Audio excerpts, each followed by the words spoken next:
Bonsoir à tous et bienvenue une fois de plus dans l'entretien. Notre formation à peine finie, nous pensons à l'étape suivante, celle de la recherche d'emploi ou de travail. Emploi, travail, deux thèmes justement dont l'usage et la conception peuvent prêter à confusion. Ce n'est pas moi qui le dis, mais plutôt un auteur que nous avons sur ce plateau. Il a nom Mathias Nyonlofun. Il est co-auteur du livre « Découvrez votre travail et prospérez », un guide pratique et que nous allons avec lui décortiquer. Bonsoir Monsieur Nyonlofun. Bonsoir. Merci d'être sur ce plateau. Merci. Je rappelle que vous êtes écrivain mais aussi journaliste. Alors, la première question, qu'est-ce que ça fait quand, après des années de pratique, quand on a pris l'habitude de poser les questions et qu'on se retrouve à la place de la personne qui doit répondre, comment on se sent? Merci. La toute première fois qu'on m'a posé des questions, j'ai compris en fait que poser des questions c'est un art. Mais répondre aussi aux questions est un art. Il y a comme un stress, il y a comme une boule dans sa gorge. On a peur de fauter, de faire des fautes. On a peur on a tellement peur. Mais bon, finalement, on se dit, quelque part, on est habitué. C'est vrai que pour autant, on n'est pas habitué, pas du tout habitué à répondre aux questions, mais plutôt poser des questions. Mais je trouve que c'est un art, c'est une passion que de répondre aux questions et de savoir bien les répondre également. Et je suppose que c'est tout un autre art aussi d'écrire un livre. Ben oui, c'est un art d'écrire un livre. Alors, ce que vous avez co-écrit avec un certain Hamdaoui Andébi, j'espère que j'arrive bien à prononcer le nom, c'est « Découvrez votre travail et prospérer ». C'est exactement ce qu'on lit à la première de couverture. Mais un peu plus en bas, on lit ce que les gens riches découvrent pour être heureux et les gens pauvres pour être riches et heureux. Finalement, des deux titres que nous avons à la première de couverture, qu'est-ce qu'il faut retenir? Non, il faut retenir les deux. Principalement le premier titre, Découvrez votre travail et prospérez. L'inscription qui est juste en dessous vient pour apporter une précision sur la finalité, d'accord? Il n'est pas question en fait de gagner de l'argent, du tout pas, à travers le travail. La finalité, ce n'est pas ça. Mais la finalité, c'est plutôt d'être heureux, de connaître le bonheur, de connaître ce qu'on appelle l'épanouissement, vous voyez? Alors, les riches, plusieurs riches d'ailleurs, après avoir accumulé des richesses, se sont rendus compte que finalement, ce n'est pas ça. Vous voyez, c'est pour ça quelqu'un comme, je crois, Salomon, peut dire « vanité des vanités, tout est vanité ». Vous voyez. Donc ici, nous mettons l'accent sur le bonheur, la prospérité, qui n'a rien à voir avec la richesse. C'est vrai, la richesse n'est qu'une part de la prospérité, d'accord? Mais nous parlons en fait de tout ce qui contribue à la prospérité, au bonheur, à l'épanouissement, d'accord? Mais seulement cela vient lorsqu'on découvre son travail et qu'on l'exerce. Alors, finalement, d'où est partie l'idée d'écrire un guide pratique? Écrire un guide pratique, l'idée est juste partie du constat que tout le monde fait d'ailleurs, le constat selon lequel on injecte beaucoup d'argent dans la question de résolution du chômage et tout le reste, mais depuis des années que cela se fait, s'il faut évaluer les résultats, eh bien, on ne sera pas du tout satisfait. Tout pas. La preuve, le nombre de chômeurs continue d'augmenter. Alors, pourquoi cela? Est-ce pour autant qu'il n'y a pas de solution? Est-ce qu'il faut toujours continuer à faire la même chose, à toujours observer le même processus, d'accord, d'accès à l'emploi ou au travail? Est-ce qu'il ne faut pas changer à un moment donné de manière de faire? Est-ce que quelque part on n'est pas en train de mal faire? Parce que nous croyons que tout a de solution. Absolument tout a de solution. Et lorsque vous n'avez pas de solution, il y a un problème. Soit vous ne faites pas bien les choses, soit, vous ne faites pas ce qu'il faut faire. De réflexion en réflexion, nous nous sommes rendus compte que, véritablement, la question, en fait, du travail n'est pas du tout une préoccupation. pas être une préoccupation. Pourquoi? Simplement parce que, comme j'ai l'habitude de le dire, chacun est né avec son travail. C'est d'ailleurs écrit dans le livre. Exactement. Chacun est né avec son travail. Vous ne pouvez pas me dire que celui qui a fabriqué ou qui a inventé un micro n'a pas un objectif en inventant ce micro. Et justement, quand vous dites que chacun est né avec son travail, est-ce parce que vous n'êtes pas né avec le journalisme, qu'au fil des temps, vous avez laissé le métier de côté? Non, ce n'est pas ça. Je vais répondre à votre question. Le journalisme, pour moi, ça reste un emploi. Mais ce n'est pas un travail. Mais ce n'est pas mon travail. D'accord. Mon travail. Alors, qu'est-ce que je veux dire par là? Nous avons fait une formation, par exemple, d'accord? Et notre formation de base nous prédestine à un ensemble d'activités données. Bien. Mais dans ce lot, dans cet ensemble, il y a une activité qui colle le mieux à vous. Une activité qui est simplement vous. Vous voyez? Et la plupart du temps, nous ne prenons pas le temps de sonder. Nous choisissons la première activité qui s'offre à nous, la première ouverture qui s'offre à nous, d'accord? Pourquoi? Parce que nous avons à nos trousses les besoins, les factures à payer, eh bien, le loyer, la femme, les enfants et tout le reste. Et finalement, nous butons. Depuis le choix de la formation jusqu'à l'exercice ou le choix et l'exercice de l'emploi, nous butons. Lorsque vous observez très bien, d'ailleurs selon les statistiques, il est dit que 80% de ceux qui travaillent ne sont pas épanouis, ne sont pas heureux. Très souvent, il nous est arrivé de ne pas vouloir mettre pied au boulot. Ça arrive tout le temps. Tout le temps, mais parce que nous sommes contraints d'y aller. Ok, nous nous habillons et nous y rendons. Si vous êtes dans l'exercice de votre travail, vous n'aurez pas ce sentiment-là. Alors justement, ça, tout ce que vous venez de dire, je suppose que c'est l'état des lieux qui a conduit à l'écriture, sinon au lancement de cet ouvrage. Et finalement, quels sont les objectifs que vous visez à travers le guide pratique « Découvrez votre travail et prospérez ». L'objectif que nous visons à travers ce livre, c'est que chacun puisse découvrir véritablement son travail. Que chacun puisse savoir ce pourquoi il est sur Terre. Parce que finalement, c'est ça. Pourquoi suis-je créé? Pourquoi est-ce que j'occupe la terre de Dieu? Pourquoi je suis là? Tant qu'on n'est pas en train d'exercer cela, on parlera toujours de souffrance, on parlera toujours de tout ce que vous savez comme plainte, d'accord, de ceux qui travaillent aujourd'hui.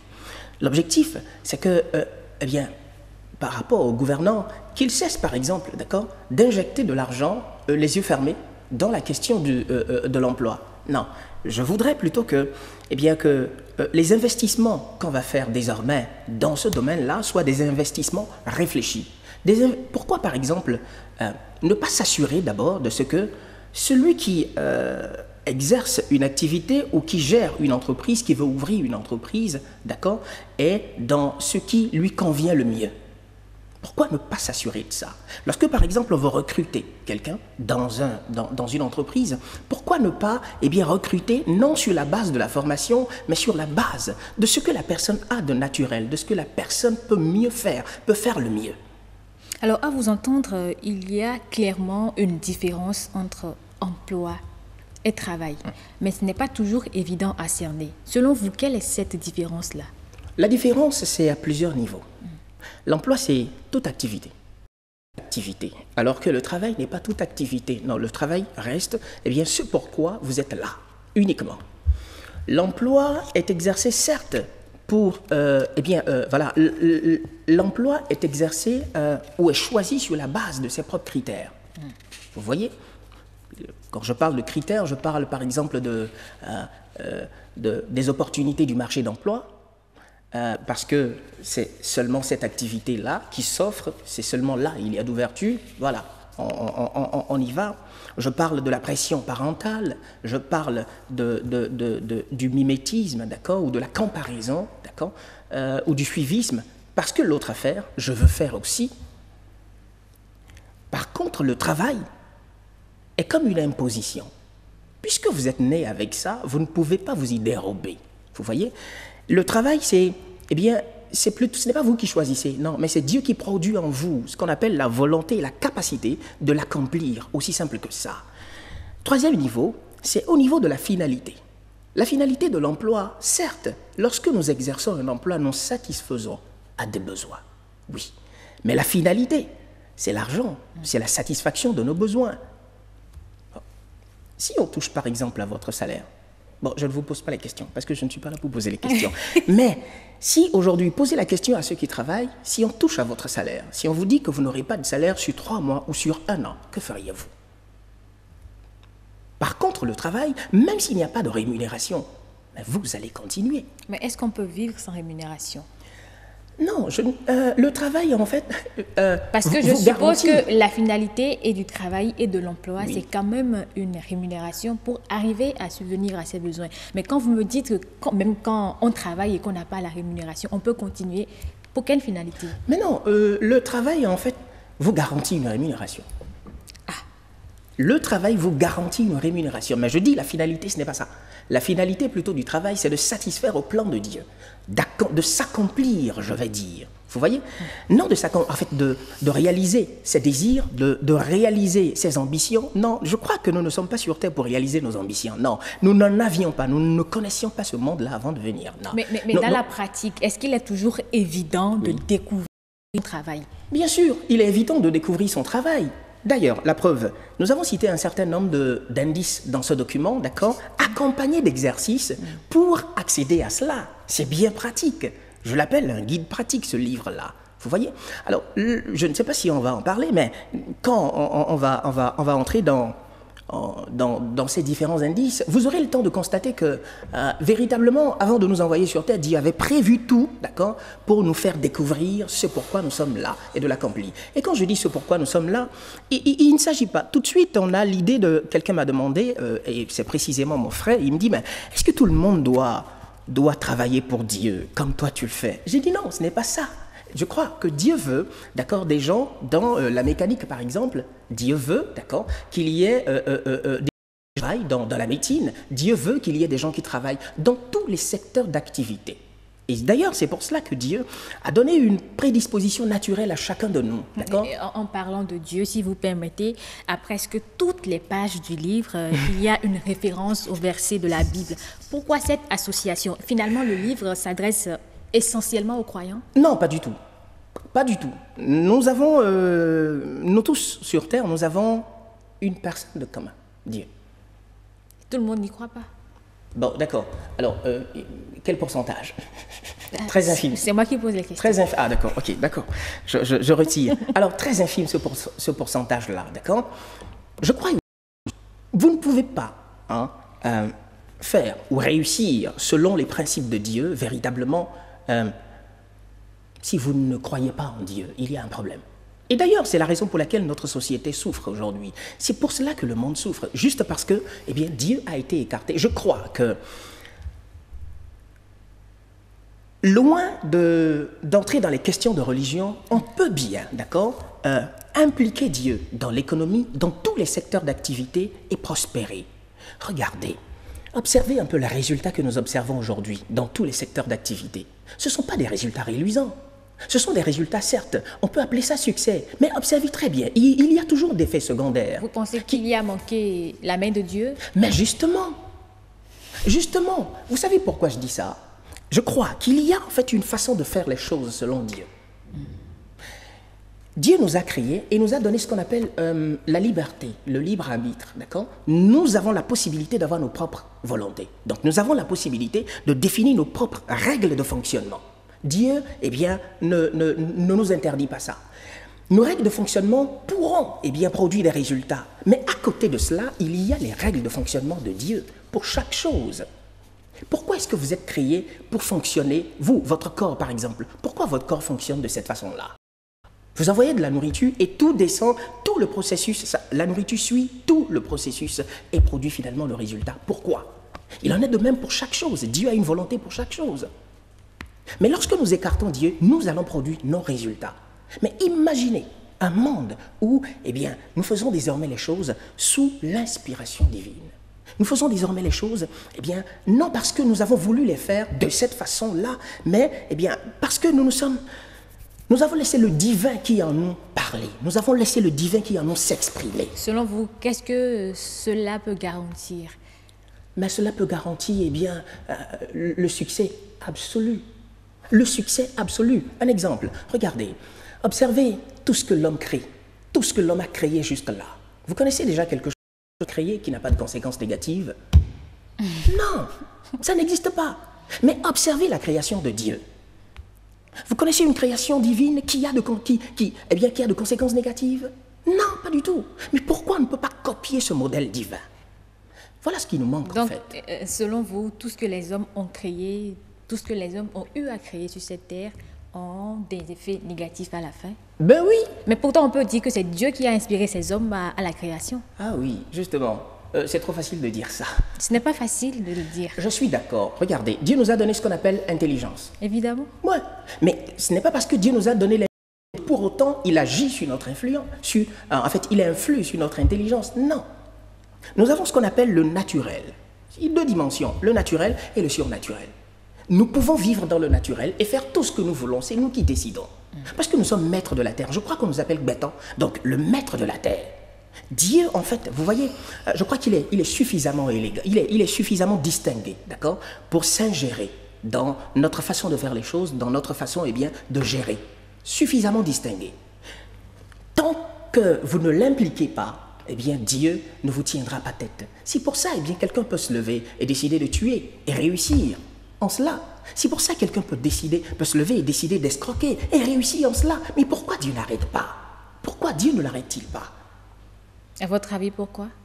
Mais juste parce que, eh bien, Dieu nous a créés en tant que Dieu. Nous sommes de petits dieux.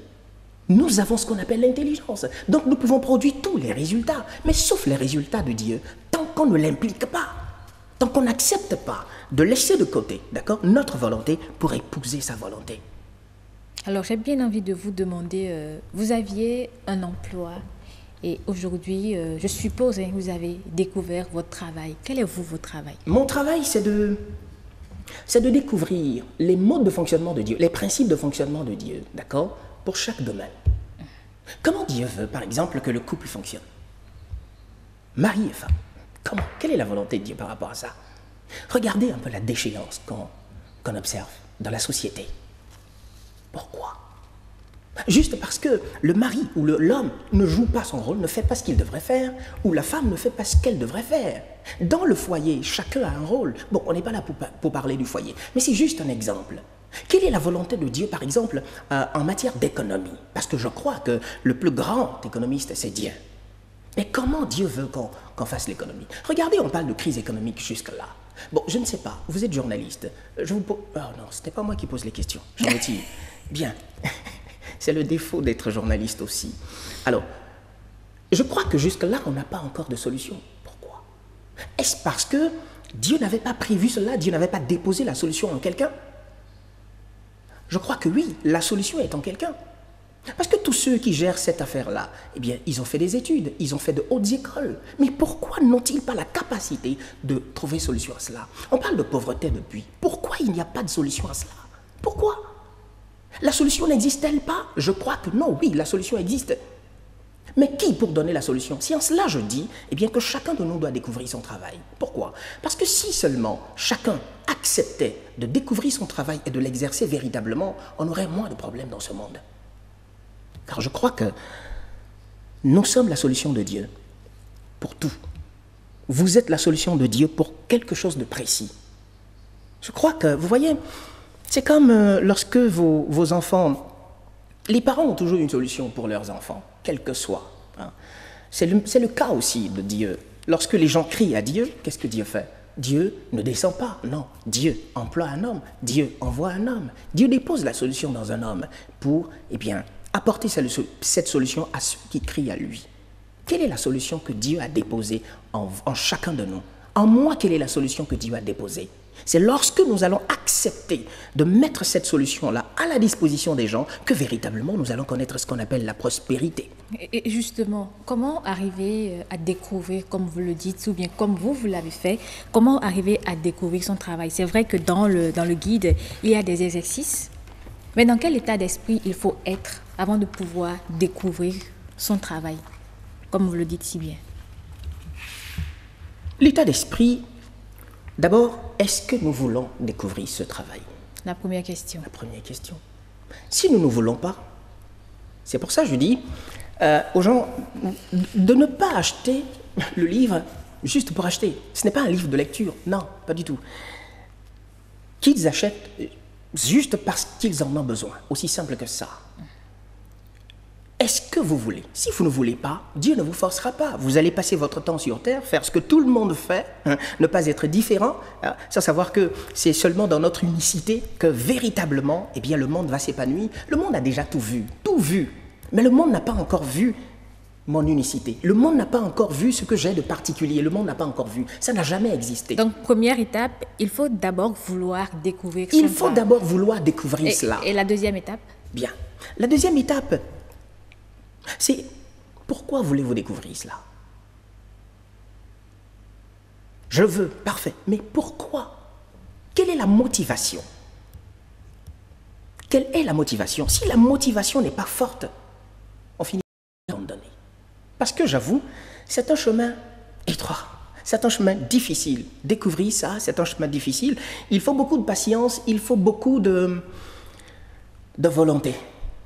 Ce n'est pas comme l'emploi où tout de suite, ben voilà, ça s'offre à vous comme sur un plateau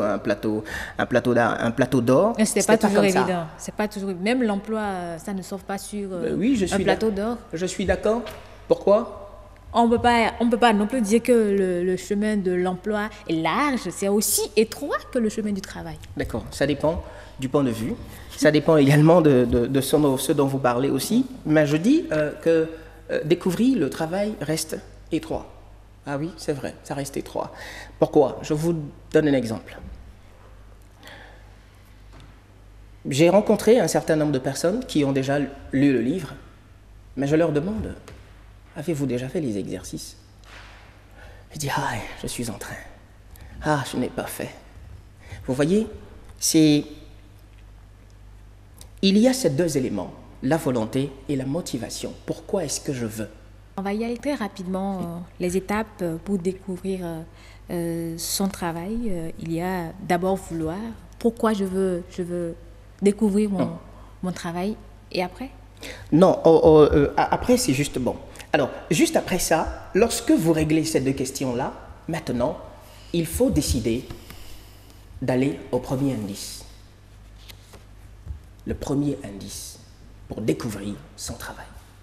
Je veux parler du talent. Le talent.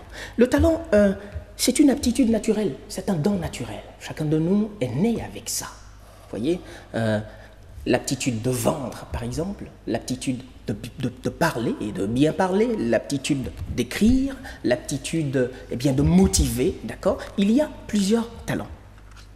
Pourquoi est-ce que j'ai ce talent-là? Est-ce que je l'ai vraiment? Je crois que chacun de nous a au moins un talent, chacun de nous. Chacun de nous. Pour reconnaître ce talent, il faut juste se poser 4 questions. La première question... Les questions sont dans le livre. Je vous propose juste 2 questions. La première question, c'est qu'est-ce que j'ai la facilité à faire en dehors de ce que j'ai appris à l'école? Parce que le travail, certes, ça a quelque chose à voir avec l'apprentissage, mais au prime abord, ça n'a rien à voir avec l'apprentissage. Vous êtes né avec ça. Donc il est question de se découvrir. Qu'est-ce que je fais facilement? Deuxième question, qu'est-ce que je reproduis facilement? Observez, lorsque vous prenez les artistes ont un talent. Vous voyez? Chanter. Vous avez déjà vu un artiste qui a pu se reposer de chanter? Non. Non, ça l'excite. Il ne se rend pas compte de ce qu'il est en train de chanter. Le talent s'exprime comme ça. Il y a quelque chose que vous avez de la facilité à faire. Je crois que c'est le lieu d'ailleurs de poser la question, d'accord, à ceux qui vous ont vu grandir. Parce que je crois que notre enfance a fourni suffisamment d'informations sur la raison de notre existence sur Terre. Mais nous n'y avons pas accordé d'importance. Hein. Alors, c'est le moment de demander à papa et à maman, quand j'étais petit, qu'est-ce que je faisais le plus souvent? Quand j'étais petit, qu'est-ce que je reproduisais le plus souvent? Et à chaque fois que je reproduis, je réussis. Quelle est cette chose-là? Il faut poser ces questions à nos parents. Alors monsieur Yolofon, je crois qu'on est arrivé, malheureusement pour nous, à la fin de cet entretien, mais j'aimerais vous demander un mot de la fin, une invitation. Je dirais ceci. Chacun de nous est unique. Et nous devons cesser, avoir le courage, eh bien, de ne plus chercher à ressembler à qui que ce soit. Nous devons avoir le courage de ne plus faire comme tout le monde fait, et plutôt de nous découvrir, de chercher ce que nous avons d'unique, car c'est seulement cela qui peut nous aider, eh bien, qui peut nous faire asseoir avec les grands. C'est seulement cela qui peut manifester notre grandeur, qui peut manifester toute la puissance qui est contenue en nous. Seulement cela, notre unicité. En quoi je suis unique? En quoi, eh bien, le monde, quelle est la solution que Dieu a déposée en moi pour le monde? Je voudrais, eh bien, qu'on s'attarde sur ces questions et qu'on trouve des solutions à ces questions. Le document est là pour aider les uns et les autres à répondre à ces questions et à bien répondre. Où est-ce qu'on peut avoir le document? Pour le moment, je n'ai pas encore de lieu de vente, mais ce que je demande simplement, c'est une collaboration des uns et des autres, d'accord? Je demande simplement à la population de pouvoir, ou d'acheter, ceux qui ont les moyens, d'acheter un lot pour leur quartier, d'accord? Histoire de rendre cela plus accessible aux uns et aux autres. Mon intention, c'est cela, que le livre soit dans tous les quartiers, qu'on n'ait pas besoin de faire des kilomètres pour l'avoir. Alors, pour ça, j'ai besoin de la collaboration de tout le Bénin. Merci beaucoup, Monsieur Yolofon, d'être passé dans l'entretien. Je rappelle que vous êtes journaliste et écrivain. Mesdames, Messieurs, c'est la fin de cet entretien. Il ne me reste qu'à vous souhaiter, à vous aussi, de découvrir votre travail et surtout de prospérer. Merci de nous avoir suivis. À bientôt.